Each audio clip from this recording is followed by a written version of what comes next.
This capital city, planet Amazonia. Where are all the men in your society? Men die out many year ago. With all these women around, they were probably nagged to death. Are you with me, fellas?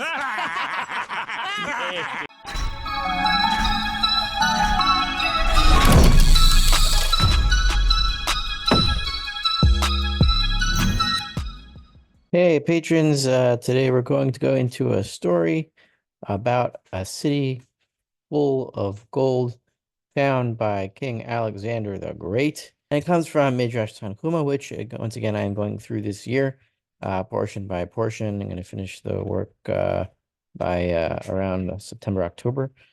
And so the Midrash that we're going to go through today comments on this verse. He uses verses jumping off points to tell stories, teach lessons, to interpret. So the verse here is Psalms chapter 36, verse 7. It says here, Tidkafcha k'harei el, mishpatecha tahom rabah, adam uvema toshia Hashem.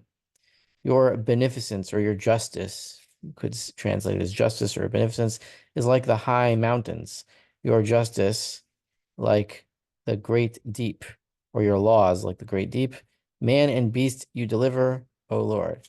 So the question that the Midrash has on this pasuk, on this verse, is, what does beasts have to do with anything? Like, why is he saving beasts? This is talking about justice. It's talking about man. What does beasts have to do with anything? So we're going to go into this this story here, and it is in Aramaic, and I will translate it as I read it in Aramaic. So it starts here in the highlight. So it says here, Mahu Adam Uvahema Toshia Hashem. What does it mean that God saves man and beast? What is that talking about? So it goes into a story of Alexander the Great. Alexandros, that is Greek for Alexander. Alexandros Melech Macedon, Alexander, king of Macedon. You know him.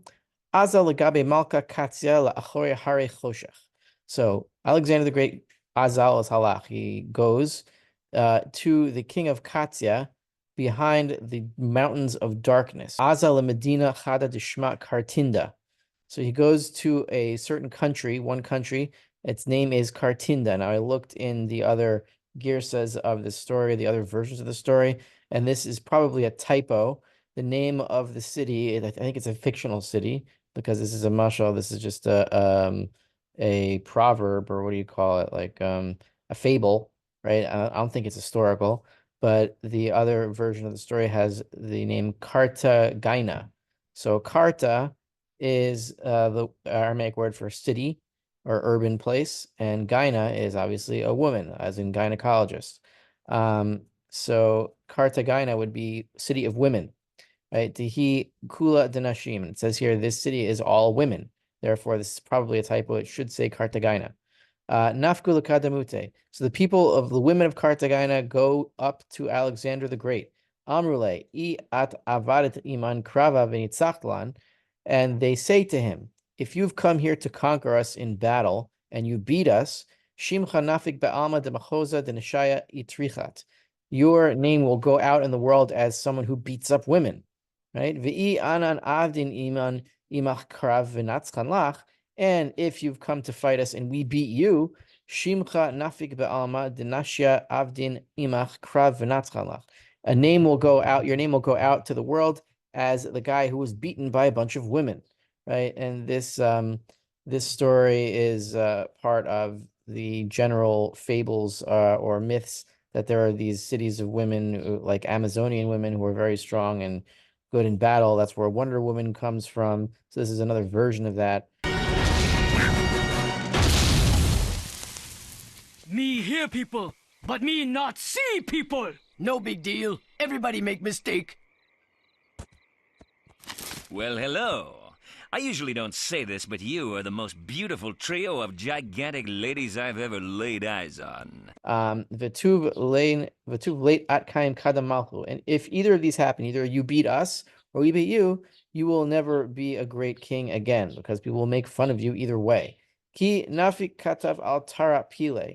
When he leaves the city of Cartagena, he writes on the entrance to the city on the gate, Ana Alexandrus Mukdon Shatya Havena ad Atina la Cartagena Medinta, Vyalfi Etza min Nishaya. I, Alexander of Great of Macedon, was dumb until I came to Cartagena and I learned advice from women. I took advice from women, and then I became wise. Right, so that's one part of the story. Now, this story continues, and here is the relevant part for us in our lesson about gold and theft.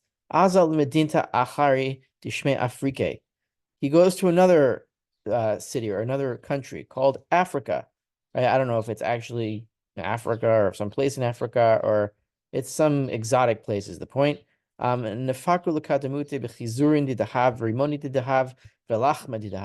out to the people of Afrique, go out to Alexander to greet him with gold apples and gold pomegranates and golden bread. Dahav is Aramaic for Zahav. Dalet and Zayin are interchangeable, so this is golden. Everything's gold. They give him gold everything. Amar lahon uma dahava midachil barachon. And he's like, what? Is this what you eat here? You can't eat gold. That's what they always say, right? Amrule vela have lach kedon ba'arach da'aten da'atlit lagaban. So he says to them, don't you have this in your land too? Why did you come here? Amar lahu lav atrechon atit lemechazeh. And Alexander says, lav atrechon, your riches, atrechon is ashirechon, your riches, your wealth, atit lemechazeh. I didn't come to see your wealth. Ela deyatzivun atit lemechame. And I've come to see your justice. I've come to see your laws. Ad inun yatvin ato tre gavledina kadamalka. As he is saying this, right, two people from the town or from the country or whatever come for a case in judgment in front of the king. Chad Amar Mari Malka. One of them says, my lord the king, Ana Hurbana Zvanit v'hai gavra ugrafte v'ashkachit beisama. I bought this destroyed property, this destroyed real estate from this guy. And I started digging around, searching around, and I found a treasure. I found some gold, right? Amarit le sav simatach dechurvta zvanit v'simta lo zvanit. And I said to him, take your treasure, because I bought this destroyed real estate from you. I didn't buy a treasure, so it's not mine, it's yours. And the other guy says, V'achrina Amar, the other guy says, at mistafe me'onish gezel, kach mistafina ana. He says, you're worried about the getting punished for stealing. I'm also worried about getting punished for stealing.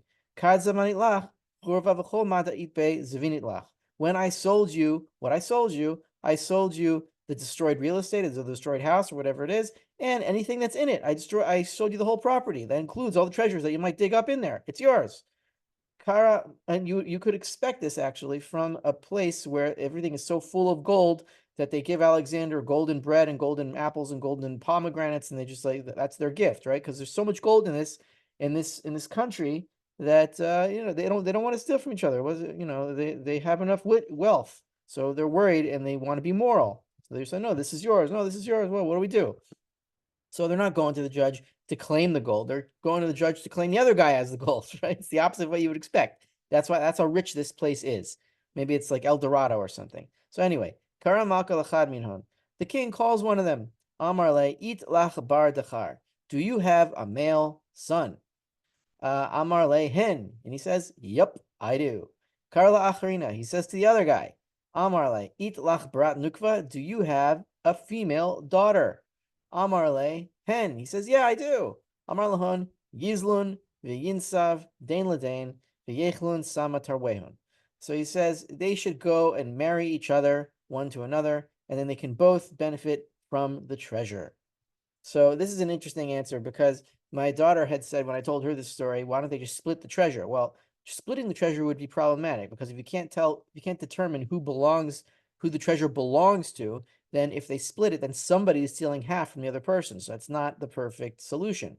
But since they're kids, if one of them gives it to their kids and their kids get married and they share it, well, if it belongs to one guy, then he gave it to his kid, and then he's sharing it with the other kid, or the guy or the girl, whoever it is, right? And then they both have it. But if it's the other guy's treasure, then he gives it to his kid and he shares it with the one that he married or she married, right? So either way, in that case, when they're giving it to their kids and their kids get married, none of them are stealing. Whereas if they would divide the treasure, somebody's stealing from somebody else. So this really is the perfect solution. Anyway, so what does Alexander do? Vashari Alexander Mokdon Tama. Alexander of Macedon was shocked. He was surprised. Amar le Malka, my tmehet. So the king of Africa says, what are you so shocked about? Lo da'ana tavut? And he said, did I not give a good verdict here? This is a pretty good verdict. No? What's your problem? Amar le in. And Alexander says, yeah, it is. Amar le ilu hadein dina barachon mahavetu navdin be. So he says, well, if you had this case in your land, what would you do? Amar le. Now this is the key here. So what does Alexander say? Merim reishe dedain v'reishe dedain v'simta salka leve malka. So he says, I would cut off this guy's head and that guy's head, and I would bring the treasure to the government, to the house of the king. These men need you to settle a dispute. They each claim ownership of this pie. The pie shall be cut in two. Then each man shall receive death. I'll eat the pie. Okay.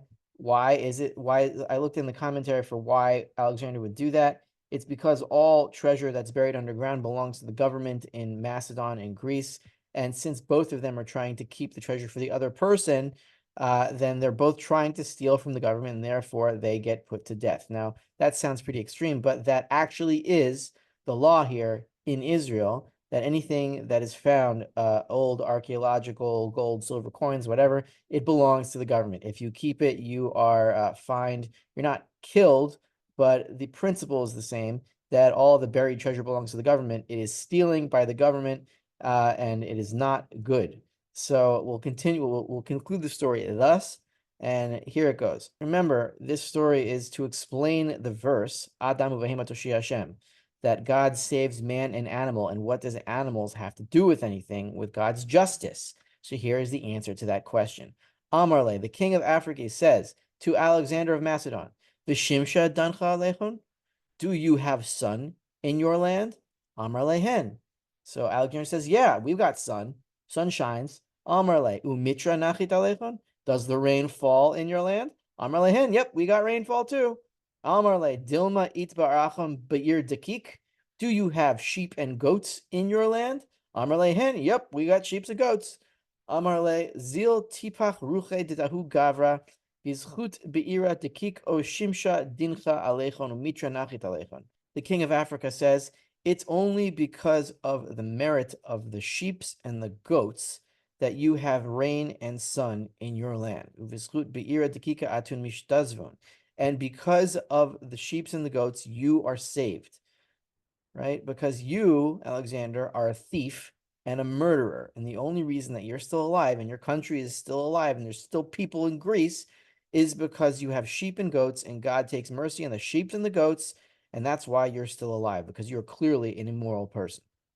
And that's what the verse means, Adam uvahema toshia Hashem, that man is saved in the merit of animals, that evil men are saved in the merit of animals. They get rain, they get sun, they get food, so that the animals who are innocent can continue to live in peace. And so you have this country in Africa, whatever it is, where everything is gold. And why is everything gold? Why are they so rich? Because the government doesn't steal. And if the government doesn't steal, it creates a culture where people don't want to steal either. So you have this guy trying to give the gold to the other guy, and the other guy trying to give the gold back to this guy. And then the king saying, why don't your kids just get married and you share it? That would be the best solution. So if you have a government or a country where the government steals all the wealth, you're going to have a poor country. If you have a country where the government doesn't steal anything or steals as minimum, if you're a minarchist libertarian, then you're going to have a rich country. It really is that simple. If you want to be rich, go to a place where the government doesn't steal.